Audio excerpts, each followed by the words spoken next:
Assalamualaikum, selamat malam teman. Kalian tahu sampah?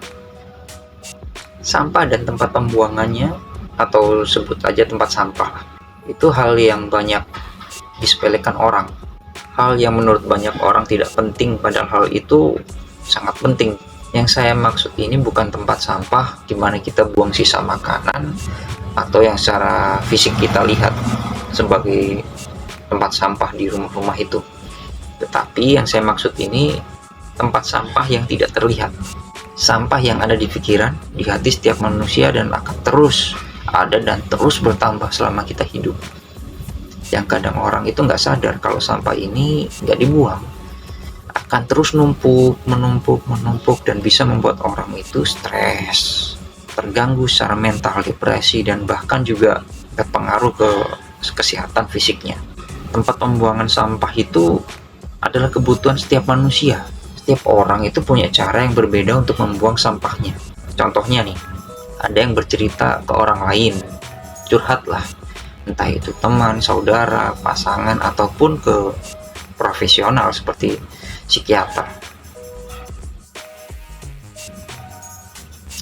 Tujuannya itu kadang tidak harus mendapatkan solusi dari permasalahan apa yang dia alami, tapi hanya dengan berbicara dengan orang lain akan membuat permasalahan kita akan lebih terasa ringan. Beban-beban kita ini akan jadi lebih ringan. Beberapa orang kreatif dan cenderung sulit untuk bercerita ke orang lain, bahkan tidak mempunyai orang lain sebagai tempat untuk bercerita. Bahkan membuang sampahnya ke karya seni seperti bikin lagu lah, bikin puisi, lukisan, akhirnya bikin buku. Ada juga yang dapat membuang sampahnya saat dia beribadah atau berdoa. Ya, dan memang tempat curhat menurut saya ya, tempat curhat paling baik ya ke Tuhan gitu. Karena selain kita mencurahkan apa yang ada di hati kita, ya kita akan dapat solusi. Itu menurut saya pribadi loh. Suatu saat teman saya ini, sebut aja namanya Sugeng lah, dia itu cerita dulu itu dia nggak punya tempat sampah ini. Dengan semakin bertambahnya usia, ya yang seusia dengan saya itu pasti paham lah, dengan bertambahnya usia teman itu akan semakin sedikit dan semakin mengerucut. Dia itu merasa teman-temannya juga punya kehidupan sendiri, punya masalahnya mereka masing-masing. Jadi kadang itu merasa nggak enak, ya sungkan lah untuk sekedar membuang sampah dengan sekedar bercerita apa masalahnya dia. Begitu juga keluarganya, pasangannya juga seperti itu.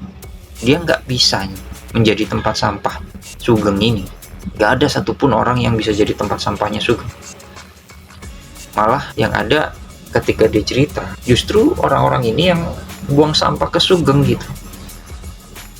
Curhatnya malah ke Sugeng. Hal ini lama-kelamaan berpengaruh ke tingkat emosionalnya dia, dan tingkat stresnya itu jadi semakin naik, semakin tinggi. Dia jadi orang yang semakin mudah marah, emosionalnya semakin naik, bahkan melakukan hal yang sangat jauh dari gambaran seorang Sugeng di masa yang lalu gitu. Untung akhirnya dia tahu kalau buang sampah non fisik ini ada banyak cara dan ada medianya, dan tidak harus bergantung pada seseorang.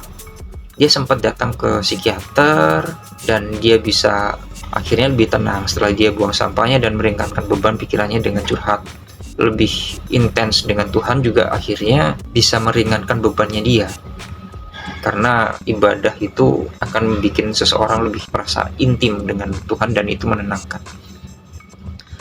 Dia juga menulis sampah-sampah yang ada di kepalanya dia.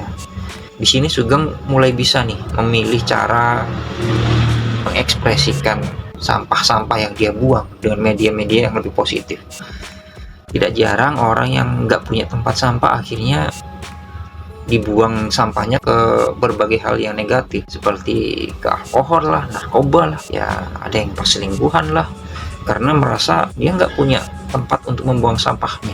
Dan banyak hal yang lain justru nambah masalah di kemudian hari. Bukan ngurangin beban, justru akan jadi beban di masa yang akan datang. Hidupnya juga malah akan jadi semakin ribet. Kita lihat orang yang sampahnya penuh dan nggak tahu gimana buangnya, karena biasanya karakternya itu akan berubah, dan justru di saat itu dia butuh kita sebagai orang terdekatnya, untuk membantu dia ini meringankan beban. Karena sebenarnya hal-hal yang seperti ini bisa diketahui kok. Orang yang sudah mulai depresi, orang yang tempat sampahnya sudah penuh seperti ini, bisa kok kita lihat. Kita ini bisa tahu kalau kita ini mengamati dengan bagaimana perilakunya, karena pasti ada perubahan.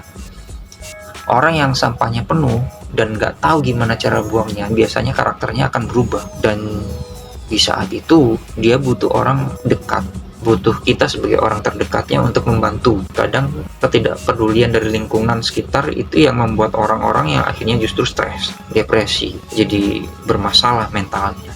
Jadi kalau ada yang bilang jargon buanglah sampah pada tempatnya, itu saya kira bukan hanya sekedar jargon, tapi memang sampah itu harus dibuang, bukan sekedar ditahan.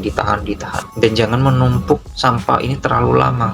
Buang sampahnya, tapi cari media yang positif untuk membuangnya. Cari tempat yang memang positif untuk membuang sampah-sampah ini. Jadi kita harus tahu tempat sampah apa yang kita pilih. Oke, semua harus disalurkan ke hal-hal yang lebih positif. Selamat malam. Assalamualaikum.